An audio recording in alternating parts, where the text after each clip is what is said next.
ഈ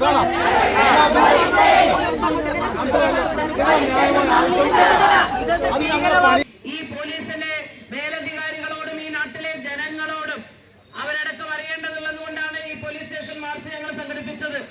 നിഷ ഇവിടെ പറഞ്ഞു, പയ്യന്നൂരിലെ രാമന്തളിയിലെ പോക്സോ കേസിൽ ഇപ്പോൾ പിടികൂടപ്പെട്ടിട്ടുള്ള ഉണ്ണികൃഷ്ണൻ എന്ന് പറയുന്നയാൾ, ഞങ്ങൾ അന്ന് ഇവിടെ അന്നൂരില് ആ പെൺകുട്ടിയുടെ വീട്ടിൽ പോയി വന്ന ശേഷം ഇവിടെ വന്ന് CI ഉൾപ്പെടെയുള്ളവരെ കണ്ടു. ഞങ്ങളോട് പറഞ്ഞതെന്താ, പോക്സോ കേസ് ആയതുകൊണ്ട് FIR-ന്റെ കോപ്പി തരാൻ പ്രയാസമുണ്ട് എന്നാണ് പറഞ്ഞത്.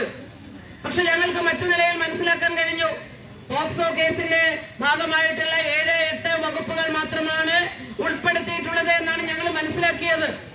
ഞങ്ങൾ അതുമായി ബന്ധപ്പെട്ട് ഇവിടുത്തെ അധികൃതരെ വിളിച്ചിരുന്നു, അവരെ നിഷേധിച്ചിട്ടില്ല കാര്യം. പോക്സോയിലെ 7-8 വകുപ്പ് എന്ന് പറഞ്ഞാൽ കേവലം 3 വർഷം മാത്രം തടവ് ശിക്ഷ ലഭിക്കുന്ന വകുപ്പാണ് എന്നാണ് ഞങ്ങൾ നിയമവിദഗ്ധരോട് അന്വേഷിച്ചപ്പോൾ മനസ്സിലായത്. ആരായി പറയുന്ന ഉണ്ണികൃഷ്ണൻ? അയാളുടെ ശരിയായ എന്താണ് സ്വഭാവം എന്താണ്? ഇപ്പൊ നമുക്ക് വ്യക്തമായില്ലേ? ഇവിടെ പറഞ്ഞല്ലോ, 7 മാസങ്ങൾക്ക് മുമ്പ് ഈ രാമന്തളിയും പയ്യന്നൂരിനെ മാത്രമല്ല കേരളത്തെ ഒട്ടാകെ ഞെട്ടിച്ച സംഭവമാണ് 2 പിഞ്ചു കുഞ്ഞുങ്ങളെ അരുംകൊല ചെയ്തുകൊണ്ട് അവരുടെ പിതാവ്, അവരുടെ മുത്തശ്ശി ആത്മഹത്യ ചെയ്ത ദാരുണ സംഭവം. അവരെല്ലാം അങ്ങനെ ഒരു ദാരുണ നിലയിലേക്ക് തള്ളിവിട്ടത് ആ കുടുംബത്തിന്റെ ഉത്തരവാദിത്വം ഉണ്ടായിരുന്ന ഈ പറയുന്ന കുട്ടികളുടെ മുത്തശ്ശനായ ഉണ്ണികൃഷ്ണൻ എന്ന് പറയുന്ന അയാളുടെ വഴിവിട്ട സാമൂഹ്യ വിരുദ്ധമായ, പ്രകൃതി വിരുദ്ധമായ നടപടിയാണ് എന്നുള്ളത് ഇന്നിപ്പോ ജനങ്ങൾക്കെല്ലാം ബോധ്യമായി.